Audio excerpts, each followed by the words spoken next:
Assalamualaikum warahmatullahi wabarakatuh.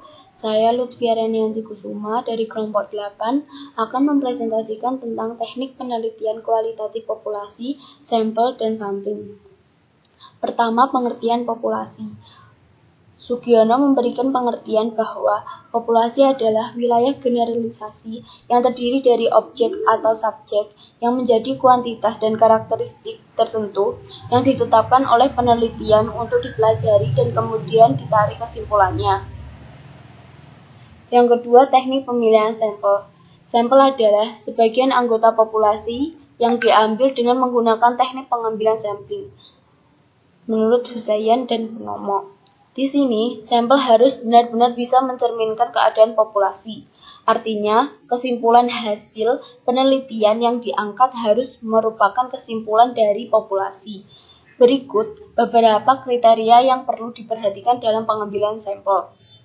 Yang pertama, peneliti perlu menentukan dulu daerah generalisasinya.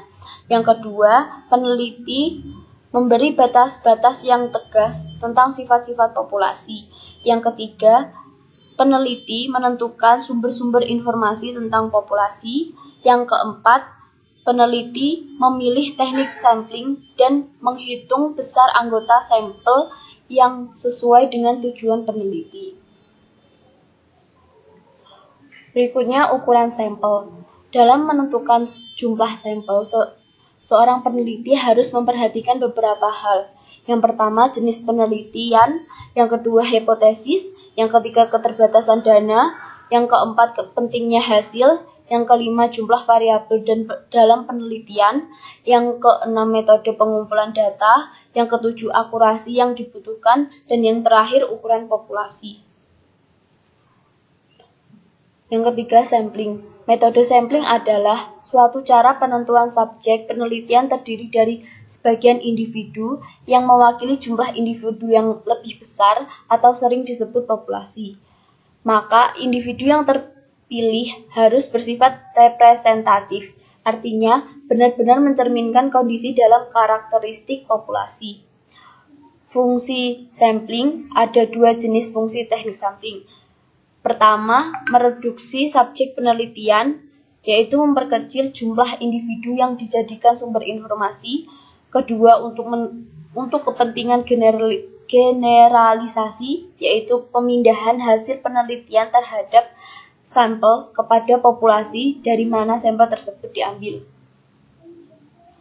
Macam-macam teknik sampling. Yang pertama, sampling probabilitas. Sampling jenis ini dilakukan untuk mendapatkan kebenaran dalam suatu populasi melalui kelompok subjek yang lebih kecil atau sampel secara efisien.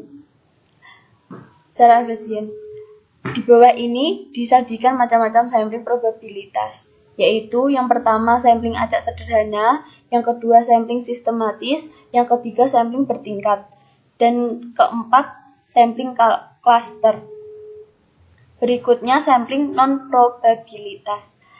Sampling non-probabilitas tidak menggunakan sampling acak jenis apapun.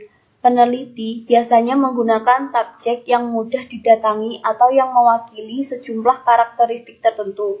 Ada 3 macam sampling probabilitas, yaitu yang pertama sampling berkesesuaian, yang kedua sampling bertujuan khusus, dan yang ketiga sampling kuota.